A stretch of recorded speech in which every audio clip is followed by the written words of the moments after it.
Yeah. So then, okay, so then you weren't recording, so basically you were doing the Fiend Club stuff, which you made shirts and Trying stuff. to generate some money, because Jerry and Doyle went through so much fucking money, it was ridiculous. They would break guitars at every show, you know. It was getting into a big show thing, you know.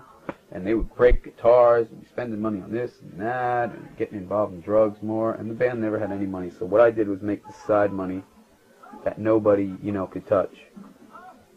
Plan 9 money or Glenn money? Glenn money, basically, but it was going to Plan 9, and I financed the Earth AD record.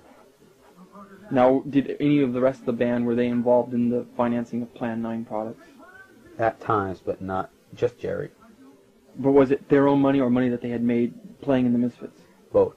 Both. But they always get their money back. Don't forget, the Misfits was kind of a community thing. We never took any money from shows. What do you mean? Basically, all the money that was made at shows went into Plan 9 or went into the Misfits. Okay? So either making more shirts or making more records. Yeah. Okay, or buying equipment, which, from my end, I always got beat out of money because I don't have any equipment. We don't travel with a PA. Right. I never got anything out of that band, really. So basically, you had to have some other kind of job to survive. Yeah. To do this whole thing. Okay. So when, so then you had this part, and then Evil Live came out how much later after Walk Among Us? Oh, about a year. A year later? And the response was phenomenal, wasn't it? Yeah. It was really good. But why did you decide to press it and have it in stores after you had done it and had the signed and numbered ones? Oh, because the man was getting too great for it. And all these kids were writing me, and they wanted the record, and I just didn't want to do it through the mail anymore. It was getting too crazy. You had sold out, basically. It was sold out. The first pressing sold out, like, really quickly. And so I just released it to general public. So how many of that was in press? 3,000 more. And then you had... Plus the 12-inch from Germany, which has sold... He admits to 12,000, okay? So it's even more than that.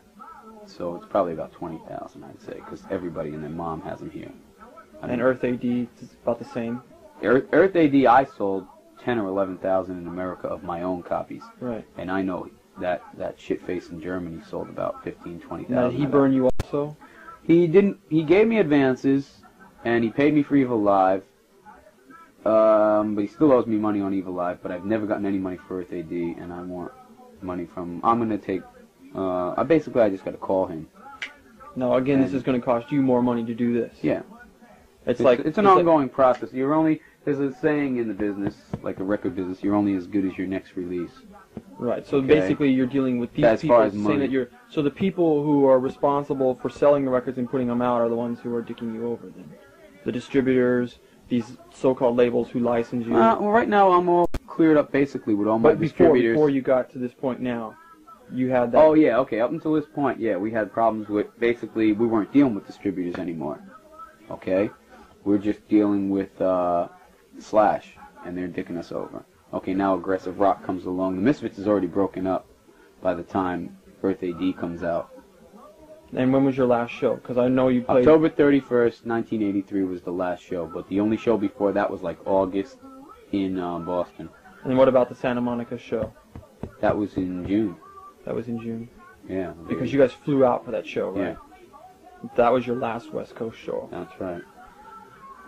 And so the Misfits broke up by the time Earth AD came out. But you recorded... Now, you recorded Earth AD with Spot, correct, in L.A.? Yeah, that wasn't my choice. Jerry and Doyle... Now, is that what ended up on the record? No, because we brought Spot out here, and we recorded in Fox Studios, and in... what's the name of that place? Mixolydian, too. We recorded at 2 studios out here, and mixed it over at Fox. So it was completely another different session than the one that was in L.A.? No. Some of the tracks were saved, some weren't. Okay. You know? And so then you had recorded the 2 extra tracks, which you sold to that guy over there. Those were all recorded. Die Die was recorded when Walk Among Us was recorded. Right. Okay? So that's all my guitar on there. And it's Googie on drums on Die Die. So when did you lose Googie then? We kicked Googie out during our first... during the Walk Among Us tour, the second LA tour. We kicked him out there. And so when you came back, you went through a couple of drummers, didn't you? No. You didn't find Robo right away? No, but we did, we used Todd on the Necros. That's right, you used Todd for just a couple shows, wasn't it? And we, then we got Robo. And Robo lived here with you, right? Yeah, Robo moved right out here and he lived here and...